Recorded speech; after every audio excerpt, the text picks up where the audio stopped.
comprendiendo el estrés y la ansiedad, camino hacia el bienestar. Y vamos a iniciar abarcando en una primera parte lo relacionado al estrés y en una segunda parte lo relacionado a la ansiedad. E iniciamos con esta pregunta. ¿Ha sentido estrés en la última semana? Es una pregunta que ustedes se pueden responder. ¿Se han experimentado estrés en esta última semana? Y muy posiblemente la mayoría digan que sí. Y veamos aquí, por ejemplo, algunas noticias recientes a nivel nacional relacionadas con el estrés. Y estas son de hace algunos meses. Por ejemplo, que el estrés era la causa número uno de incapacidad para el 2030. A 5 años estamos de eso. El estrés es una causa cada vez más importante de consulta y hospitalización en la caja. La caja atiende 2.000 casos por estrés a la semana. Entonces veamos que efectivamente es algo que nos atraviesa a todos. Y cuando una persona está experimentando estrés, si este estrés es todavía bajo, la persona sigue siendo funcional. Pero si no se trabaja, puede luego desencadenar en una crisis. Entonces, la persona estresada está balanceando cargas. No está en crisis porque todavía tiene algo que en psicología se llama ilusión de control. Es decir, que todavía la persona siente que va a aguantar, que esta base sobre la que está equilibrando esas cargas va a aguantar todavía a pesar de que todo lo que está alrededor le indique que no. ¿Eh? Por lo general, la persona en este estado no quiere recibir ayuda en muchas ocasiones. ¿Por qué? Porque, ay, no, luego hablamos, luego salimos, ahorita no, estoy muy ocupado, tengo muchas cosas, ¿verdad? Y esta base llega a un punto en que, por ejemplo, cae una hojita de un árbol y la parte en dos. Y aquí es donde la persona ya puede entrar en una crisis. Generalmente cuando la persona ya está en crisis es cuando va a solicitarnos ayuda. ¿Por qué? Porque ya se perdió esta ilusión de control. Ya la persona sabe de que está sobrepasando muchos de sus límites. La forma en que nosotros reaccionamos al estrés es lo que va a determinar nuestro bienestar. Pero en sí, ¿qué es el estrés o cómo lo podemos definir? Bueno, el estrés es una respuesta normal, es algo natural y adaptativo del cuerpo que todos tenemos, que todos experimentamos frente a estímulos o situaciones del entorno que estamos percibiendo como desafiantes o amenazantes. Esta respuesta a esos estímulos o situaciones, como por ejemplo hacer un examen de la U, presentar un proyecto, hacer una exposición, etcétera, desaparecen una vez que se resuelve la situación. Es temporal. Esa respuesta fisiológica que se activa desaparece ya cuando se superó esta situación o ese estímulo. El estrés tiene causas tangibles, causas que podemos ver o tocar o identificar fácilmente. Por ejemplo, el trabajo, el estudio, la carga académica, la pareja en muchas ocasiones. Entonces, estas causas uno las identifica claramente y esta respuesta que se produce frente a esta situación o estímulo amenazante o sí, digamos, frente a este estímulo amenazante, la respuesta involucra la liberación de hormonas del estrés como el cortisol y la adrenalina. Y estas hormonas nos van a preparar para la acción, para poder ejecutar la tarea, ya sea ese examen, esa exposición, ese proyecto, etcétera. El cortisol, por si eventualmente no sabían, se puede medir en sangre. Un examen de sangre muy sencillo, podemos saber si tenemos el cortisol muy elevado, si lo tenemos digamos, normal, en un rango normal, o si lo tenemos más bien muy reducido.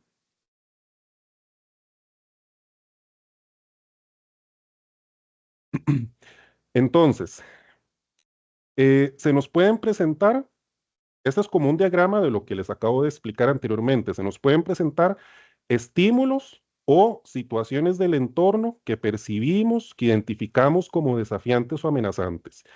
Tengo que presentar exámenes la próxima semana, luego tengo que hacer proyectos, tengo tareas para esta semana. Entonces, estos son estresores identificables, ¿ok? Ante esta situación desafiante, amenazante, como respuesta vamos a liberar cortisol y adrenalina. Y esto me va a preparar o me va a accionar para hacerle frente a esa tarea. Esta respuesta desaparece cuando se resuelve esta situación. Entonces, por decirlo así, como que bajamos las revoluciones y el cuerpo o la fisiología vuelve a su estado normal. Es importante que hagamos una diferencia, porque si estamos hablando de que el estrés es algo natural, normal, adaptativo, ¿qué pasa en aquellas situaciones de personas, por ejemplo, que se han visto afectadas a nivel de salud mental y a nivel físico a causa del estrés? Y es porque tenemos un estrés positivo y un estrés negativo.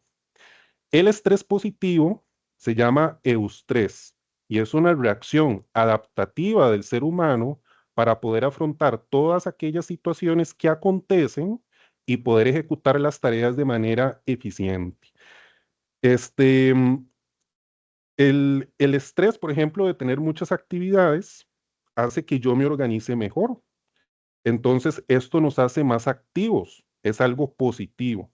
O, por ejemplo, tenemos un examen importante y estudiamos con dedicación porque nos emociona la idea de superar ese examen y sacar una buena nota. Ese estrés entonces nos va a motivar o nos motiva a prepararnos y lograr lo que nos proponemos. El estrés negativo es el distrés y este ya es el estrés excesivo, en donde el cuerpo llega a consumir más energía de la que produce. El distrés, por ejemplo, si estás, digamos, si una persona está lidiando con problemas financieros graves y no ve una salida, entonces la persona se siente constantemente preocupada, se siente abrumada. Este tipo de estrés desgasta a la persona emocionalmente, afectando su bienestar. Entonces, esta diferencia es por la calidad, por decirlo así. Si estamos con un estrés positivo, que nos está motivando, nos está impulsando a llevar a cabo las tareas o los desafíos que se nos presentan, y el estrés negativo, ¿verdad? Que más bien es este, mm, el que llega a consumir mucha energía. Pero también tenemos estrés agudo y estrés crónico. Y esta diferencia se debe principalmente al tiempo. Si es a corto plazo o es a largo plazo, tenemos que ver si es agudo y si es crónico. Si es positivo o negativo, tenemos que ver si es eustrés o distrés. Entonces, el estrés agudo es a corto plazo y es puntual y puede generar eustrés, es decir, es estrés positivo. Entonces, en el estrés agudo, por ejemplo, debo presentar una exposición o debo presentar un proyecto y una vez terminada esa exposición o proyecto, desaparece ese estrés. Es decir, el tiempo fue a corto plazo. Si ese estrés efectivamente me motivó para lograr hacer una excelente exposición o presentar un buen proyecto, todo salió conforme a lo planeado, no me paralicé, no se me olvidaron detalles importantes. Entonces, ese estrés agudo me generó un eustrés, es decir, un estrés positivo que me permitió hacerle frente a esa situación o a esa demanda. Pero, ¿qué pasa cuando el estrés es a largo plazo? Aquí es donde se nos presenta un estrés crónico. ¿Ok? Y este puede generar distrés, que es ese estrés negativo. Entonces, por ejemplo, tengo que hacer la exposición o presentar el proyecto y antes, durante y después tuve sintomatología característica del estrés. Durante la exposición me paralicé, casi no pude decir nada, todo me temblaba, me faltaba el aire o hiperventilaba, tenía taquicardia, es decir, más bien me imposibilitó poder hacer la tarea y tras de eso se ha extendido largo tiempo. Entonces ahí estamos hablando de un estrés crónico con distrés, es decir, con un estrés negativo. Ahora, ¿cuáles son las consecuencias del distrés, de ese estrés negativo? Bueno, vamos a tener consecuencias a nivel físico. Por ejemplo, en el sistema cardiovascular es cuando se presenta, por ejemplo, hipertensión, paros cardíacos. A nivel de sistema inmunológico es cuando, por ejemplo, se me bajan mucho las defensas y entonces me enfermo constantemente, paso resfriado, paso con gripe. Trastornos digestivos, por ejemplo, cuando experimento agrura, reflujo, diarrea antes de presentar la exposición o presentar el proyecto, o cuando discutí con una persona, o ante el impacto emocional, la persona va y vomita, ¿verdad? Sin querer, vomita. Se nos presentan también problemas a nivel del sistema musculoesquelético, entonces es cuando se presentan dolores de espalda, dolores en las extremidades, contracturas y el envejecimiento acelerado. Entonces son personas que pasan ante situaciones complejas que cuando las vemos después de un poquito tiempo parecen otras completamente diferentes. Y aquí me gusta poner el ejemplo siempre del expresidente Barack Obama. Si ustedes recuerdan al presidente, o por ejemplo, vean una fotografía del expresidente Barack Obama en el primer mandato y véanlo 4 años después, cuando terminó ese primer mandato, el cambio físico fue bastante notorio, precisamente por el estrés que implica asumir la presidencia de un país y más de Estados Unidos. También se nos presentan consecuencias a nivel psicológico. Un estrés, o en este caso un distrés mal gestionado, nos puede llevar a desarrollar ansiedad, depresión. Hay una comorbilidad muy importante entre estos. Se nos pueden presentar problemas cognitivos, entonces es cuando no me rinde el día, cuando paso agotado, se me olvidan las cosas, se nos pueden presentar también trastornos del sueño, entonces es cuando nos cuesta dormirnos o tenemos un sueño muy interrumpido o no mantienen ese ciclo circadiano con normalidad o tienen un sueño muy ligero que no es reparador. También se nos pueden presentar consecuencias a nivel conductual, como las conductas de riesgo. Y aquí es por ejemplo, cuando la persona consume sustancias, drogas, alcohol, tabaco, o bien, por ejemplo, que no se alimenta bien, se alimenta poco o se alimenta en exceso. También la persona puede presentar un bajo rendimiento, por ejemplo, que antes podía completar tareas, ahora esas tareas quedan pendientes varios días, no por la sobrecarga, sino por esa sensación de cansancio persistente que produce que el rendimiento no sea el mismo. Y también consecuencias a nivel social, por ejemplo, el deterioro en relaciones interpersonales. Entonces aquí es donde yo prefiero estar acostado en mi camita que compartir, por ejemplo, con amigos o con familiares y problemas en el entorno familiar, laboral y educativo. Entonces aquí la persona puede reaccionar digamos, de forma agresiva, no prestamos atención o ignoramos lo que la persona o la situación está diciendo. Entonces vean que las consecuencias son bastante considerables y en diferentes áreas. Entonces, de ahí que nosotros tengamos que estar muy pendientes cuando estamos experimentando algunas de estas consecuencias para ver si es que están asociadas a un distrés. Bueno, no hay una lista definitiva, pero sí algunas estrategias que podemos aplicar para aliviar el estrés. Y a mí siempre me gusta poner este ejemplo de cómo el conejo, un conejo, enfrenta el estrés y lo que nos puede enseñar. Lo que pasa es que cuando el conejo está siendo perseguido por el cazador y por el perro de caza, pues obviamente imagínense ahí todo el estrés que puede estar sintiendo ese conejo, que está corriendo por su vida. Una vez que el cazador y el perro se fueron y ya el conejo sabe que no está en peligro, el conejo lo que hace es que empieza a correr como si lo estuvieran persiguiendo. Empieza a correr como loco, por decirlo así. ¿Y por qué lo hace? Lo hace para que todas aquellas hormonas que se liberaron en la situación estresante no tengan la oportunidad de dañar sus órganos.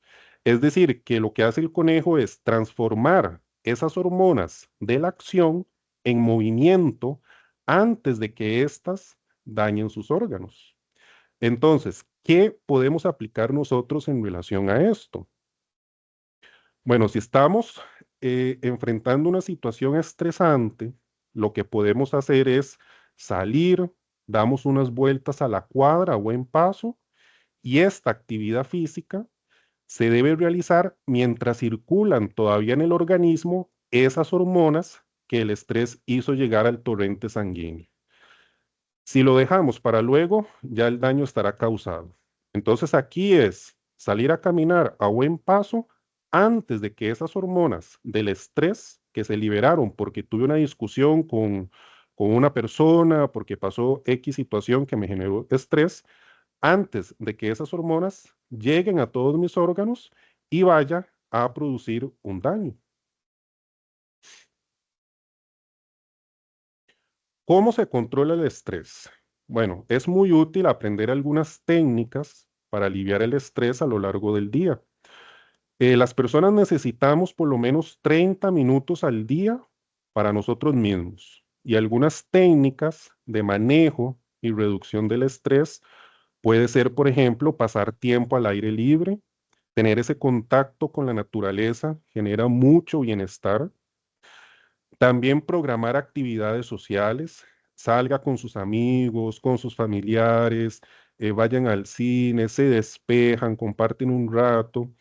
También alimentarse bien, dormir lo suficiente, programar diariamente un tiempo para relajarse, hacer algún ejercicio de respiración, que más adelante vamos a ver un ejemplo.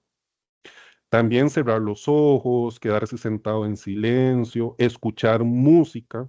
Se ha demostrado que efectivamente escuchar música genera, digamos, una alteración en las ondas cerebrales que son beneficiosas.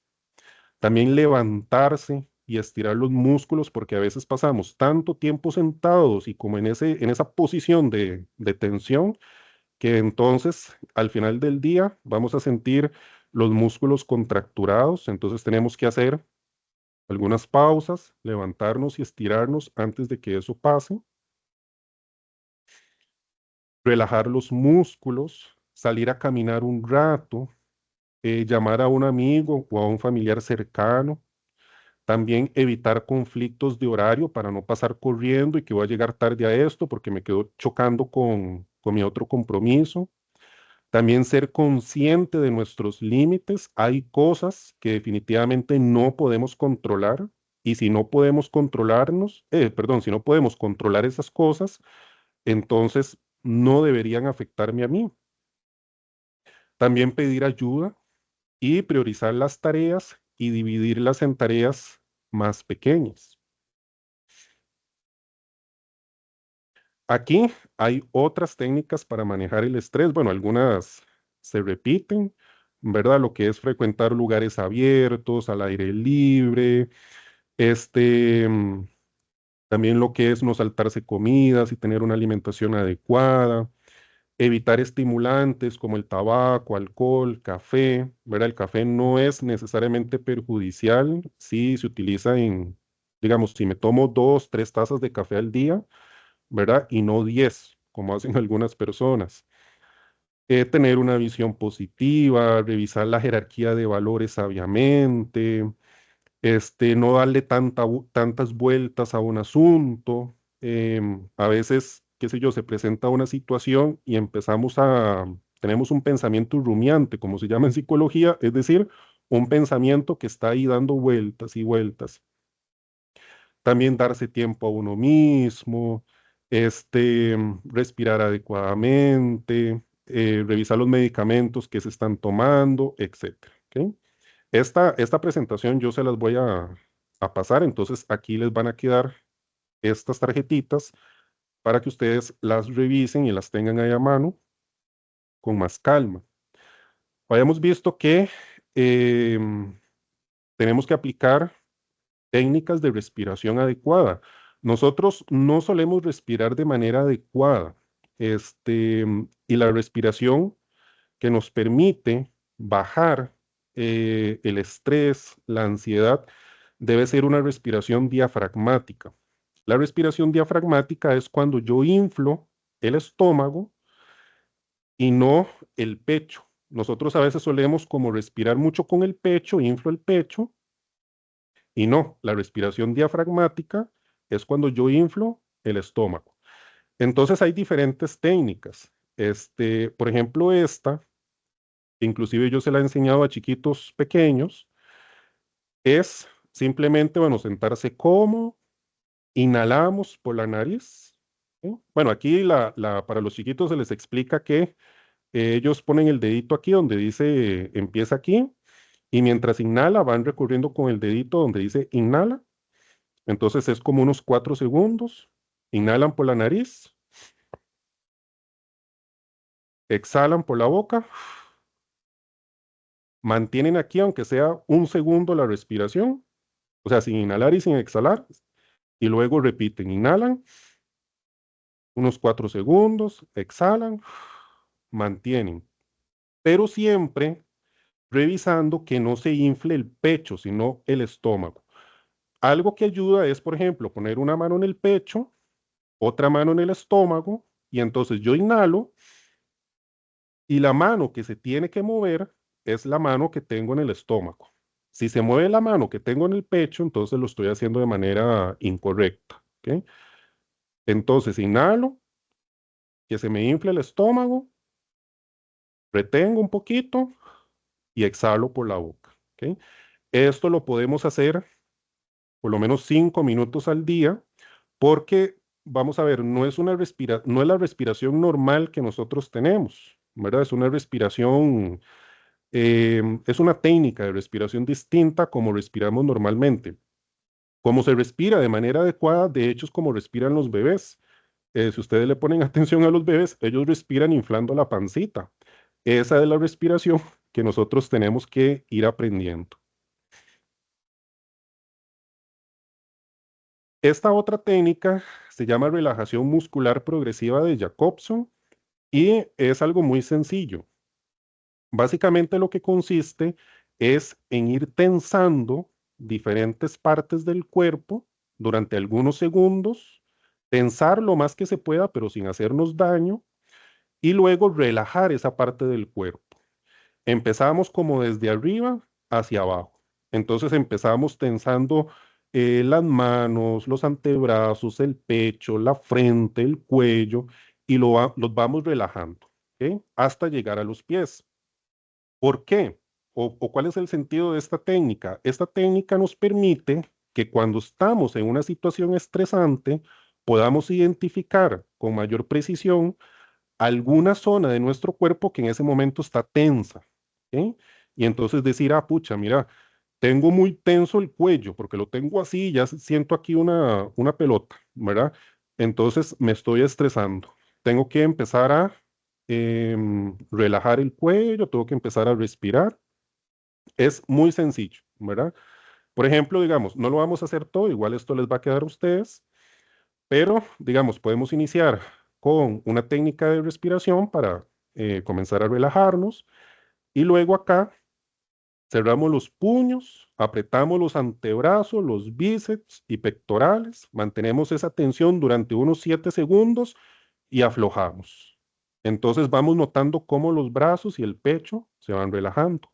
Luego seguimos con la frente y el cuello, el rostro, la espalda, el abdomen, la espalda, el abdomen, las piernas y pies. ¿Ok? Ok, y ahora en relación a la ansiedad. Y ahorita vamos a ver cuál es la diferencia entre estrés y ansiedad, porque a veces se nos tiende a confundir un poco. Igual acá, podemos preguntarnos, ¿hemos sentido ansiedad en la última semana? ¿Y qué es la ansiedad? Bueno, la ansiedad es una respuesta emocional que puede estar caracterizada por inquietud, preocupación o miedos excesivos frente a amenazas reales o imaginarias. Préstele mucha atención a esto. Pueden ser amenazas reales, como presentar un examen, o puede ser una amenaza imaginaria o irracional, como por ejemplo tenerle miedo a la muerte cuando yo estoy sano, no me estoy exponiendo a ningún riesgo, pero le tengo un miedo muy grande a la muerte. ¿Ok? La ansiedad suele ser más interna. La persona se enfoca en preocupaciones futuras o anticipa amenazas y no en respuestas directas a estímulos o situaciones presentes como sucede con el estrés. A veces aparece sin tener mucha certeza de qué es lo que pasa. Ah, disculpe. Algunos autores indican que la ansiedad es una emoción. Sin embargo, hay otros autores que indican que esto se puede debatir y la ansiedad debería más bien concebirse como un proceso o un estado porque la persona experimenta varias emociones. Por ejemplo, personas con procesos ansiosos experimentan enojo, miedo, tristeza. Entonces son diferentes emociones ahí como que están acompañando la ansiedad. Y por eso es que entonces podríamos verla como un estado o un proceso. Ahora, esa ansiedad o ese estrés, lo que estoy experimentando, que esa es una duda que surge en muchas ocasiones. Ok, veamos acá.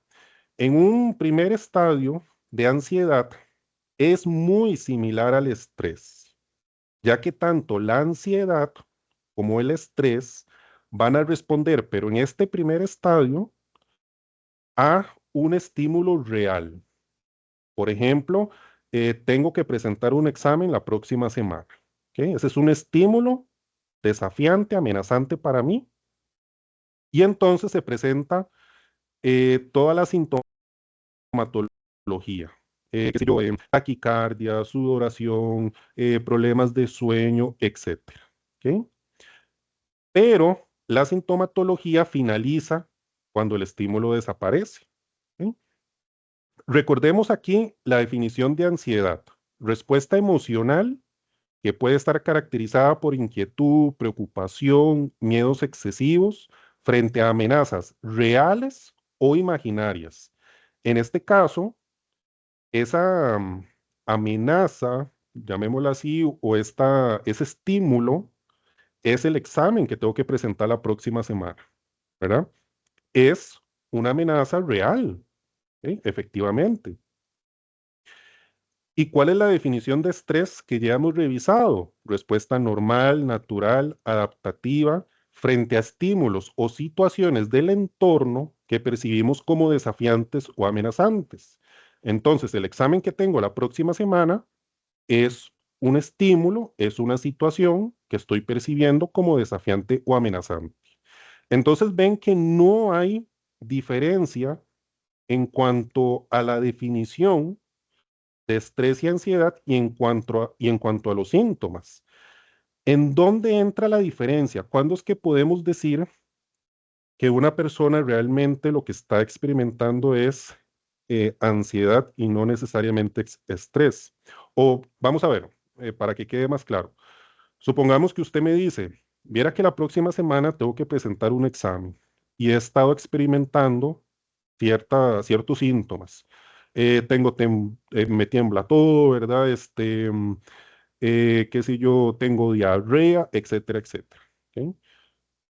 La persona va, o usted va, presenta el examen y esos síntomas desaparecen. Y luego usted me pregunta, bueno, ¿qué fue lo que me pasó? Y yo, bueno, estuvo con un poco de ansiedad y estrés frente a esa situación o frente a ese estímulo que para usted era desafiante, como un examen. ¿Ok? Pero ¿qué pasa si la persona empieza con una preocupación o un miedo irracional?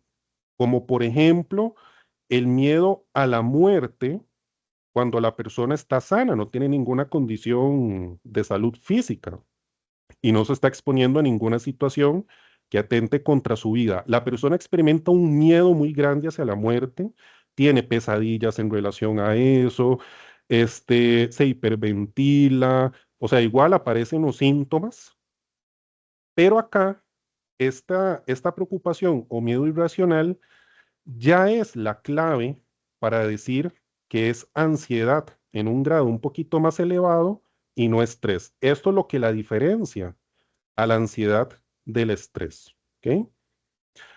Ahora, si a eso le agregamos crisis de ansiedad, ¿verdad? Que las crisis de ansiedad son episodios inesperados, pasajeros, intensos de ansiedad. La persona empieza a experimentar mucha tensión, temor, nerviosismo, dolor de cabeza, visión borrosa, taquicardia, falta de aire, hiperventilación.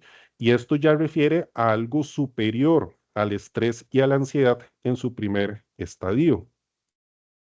¿Cuál es la diferencia entre crisis de ansiedad y ataques de pánico? Porque a veces también se suele confundir. La crisis de ansiedad eh, suele presentarse más a lo largo del tiempo. El ataque de pánico no, suele ser como más repentino. ¿Ok? La persona igual experimenta mucha angustia, es una angustia paralizante o que genera mucha perturbación. La persona manifiesta que se está volviendo loca o que se va a morir o perder el control. Y cuando se presenta un ataque de pánico, es una emergencia que debemos atender rápidamente, porque en muchas ocasiones la persona incluso experimenta como si estuviera sufriendo un infarto. Entonces, aquí, digamos, puede ser que la persona esté sufriendo un infarto y no necesariamente un ataque de ansiedad, perdón, un ataque de pánico o al revés, está sufriendo un ataque de pánico y no un infarto. Pero dado que la persona está en experimenta, o sea, la persona manifiesta o experimenta que se va a morir, o sea, genera mucho terror en la persona y por lo tanto tenemos que atenderlo inmediatamente. Las crisis de ansiedad, digamos, se pueden ir presentando a lo largo del tiempo, igual este, mm, genera mucha tensión, mucho temor en la persona. Y si a esto le agregamos, por ejemplo, que los síntomas permanecen en el tiempo, casi todos los días, y empiezan a producir una afectación a nivel social, la persona, además, genera dificultades con personas cercanas. Aquí ya estamos hablando de un trastorno. Aquí cuando la persona prácticamente todos los días experimenta síntomas o estas crisis de ansiedad, ¿verdad? Y de vez en cuando un ataque de pánico, y ya esto la está limitando mucho y está afectando sus relaciones sociales, familiares, aquí ya podemos estar hablando de un determinado trastorno. Por ejemplo, el trastorno de ansiedad o el trastorno de ansiedad generalizada o las fobias. Entonces aquí es donde tenemos que ahondar un poquito más, ¿verdad? ¿Qué es lo que está pasando? Si es, por ejemplo, una fobia específica hacia algo, hacia las arañas, hacia las alturas, si es un trastorno de ansiedad generalizada en donde la persona siente ansiedad frente a muchas cuestiones que tiene que hacer, ¿verdad? Entonces, digamos, aquí ya podemos ver un poquito cómo es que se comporta el estrés y cómo se comporta la ansiedad y cuál es la diferencia, ¿verdad? Entre estas. Ahora, ¿qué podemos hacer frente al estrés y la ansiedad? Bueno, las técnicas que vimos anteriormente, la técnica de respiración y todas las demás herramientas, el contacto con la naturaleza, escuchar música, etcétera, también ayudan cuando se está pasando por un proceso ansioso y hay otras muchas técnicas más que se pueden implementar. Una muy interesante es la reestructuración cognitiva. Teóricamente, digamos, en la reestructuración cognitiva se indica que podemos estar en una situación en donde experimentamos miedo, ansiedad, angustia, tristeza. Lo que tenemos que hacer es identificar cuál es el pensamiento que está llegando en ese momento. Luego, hacer un alto a ese pensamiento, seguidamente cambiar ese pensamiento por otro pensamiento que sea más asertivo y finalmente ejercitar ese nuevo pensamiento. Entonces, un ejemplo sería este, ¿verdad? Es una adaptación de un muy buen ejemplo que dio una colega en la Universidad de Costa Rica, al igual que una adaptación de esto, para darle el crédito. Entonces, vamos a ver, se nos puede presentar una situación o un estímulo. Como el ejemplo que ya hemos venido tratando, debo presentar un examen la próxima semana. Y es un examen que vale mucho o es un examen que va a definir si apruebo o no el curso, por mencionar algo. Ese estímulo o esta situación va a desencadenar una serie de pensamientos. Voy a perder el examen, seguro tengo que repetir el curso y me voy a atrasar, no me veo capaz de hacerlo bien. Y esos pensamientos pueden generar una emoción. Y aquí, digamos, en muchas ocasiones se presenta la ansiedad. La persona empieza con nerviosismo, con taquicardia, siente que no puede manejar la situación, experimenta mucho miedo. Y aquí, entonces, esta emoción me puede llevar a manifestar una conducta que puede ser muy variada dependiendo de la persona. Entonces, algunas personas lo que hacen es evitar, y es cuando empiezan a procrastinar. Entonces empiezan a ver series, películas, para no pensar en ese estímulo, en esa situación que tienen que enfrentar, ¿verdad? ¿Y cuál sería entonces un pensamiento alternativo? Que este pensamiento inicialmente que yo tuve de voy a perder el examen o no me veo capaz de hacerlo bien, cambiarlo por uno, bueno, como voy a asumirlo como un reto. ¿Ok? Voy a estudiar un poquito cada día. Estoy seguro que si estudio un ratito cada día, voy a ir aprendiendo más de lo que antes sabía. Voy a ir avanzando cada día un poco más. Yo me veo capaz de poder afrontar esta situación. O, por ejemplo, ya he experimentado situaciones similares y he salido bien o ya he aprendido de mis errores. Entonces, en esto consiste la reestructuración cognitiva. Digamos, en este caso, para un ejemplo como, digamos, más académico. Ok, aquí, pero como les mencioné, ¿verdad? Hay diferentes estrategias, hay diferentes herramientas. Ya si una persona, por ejemplo, si tenemos una persona ya con una ansiedad, digamos, con crisis de ansiedad constante, con ataques de pánico ocasionales, entonces aquí ya es necesario un acompañamiento psicoterapéutico y psiquiátrico. El acompañamiento psicoterapéutico para que la persona vaya aprendiendo precisamente todas estas herramientas, ¿verdad? Y el acompañamiento psiquiátrico, porque en muchas ocasiones se necesita de tratamiento farmacológico, ¿verdad? Que ayude a estabilizar toda esa química que se está desbalanceando, por decirlo así, para que ayude a estar en niveles más óptimos y la persona pueda seguir funcionando, pues, de manera adecuada. Entonces, eso siempre es importante. Ahora, estos espacios, ¿verdad? Son espacios como el que tenemos acá, son espacios de psicoeducación, ¿verdad? Que nos permite poder identificar, bueno, si realmente, ¿en dónde estoy? Si lo que estoy experimentando es estrés, estrés y ansiedad, si mi miedo o mi preocupación es algo racional, ¿verdad? Como el examen de la próxima semana, o es algo irracional, como por ejemplo, el miedo a la muerte, el miedo a cómo voy a estar dentro de 5 o 10 años, etcétera, ¿verdad? Y si, digamos, si lo que me pasó cuando sentí que estaba teniendo un infarto, pero fui, todo estaba bien, digamos, no hubo ningún examen alterado a nivel cardiológico, si eso que me pasó fue un ataque de pánico, por ejemplo, si he estado no experimentando crisis de ansiedad. Entonces, eso ahí es muy importante tenerlo en cuenta.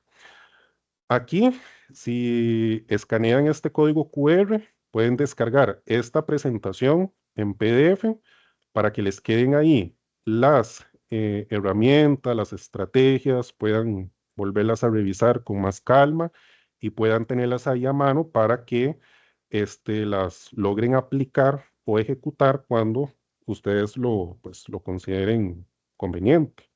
Voy a dejarla ahí un ratito para que logren escanear el código QR. Y no sé si eventualmente hay alguna duda, alguna consulta. Mucho Gracias, gusto. Lisandro. Muy claro su exposición y también muy interesante. Tal Muchísimas vez gracias. creo que no pueden ver el chat. O sea, por alguna razón No, se supone que el chat está activado, pero no funcionó Ujú. y lo que hay es una opción ahí como de preguntas y respuestas, pero también, o sea, aunque yo la activo, me pone como que no está configurada. Entonces, si alguno tiene alguna pregunta, pueden abrir el micrófono para hacer la pregunta o alguna observación o comentario.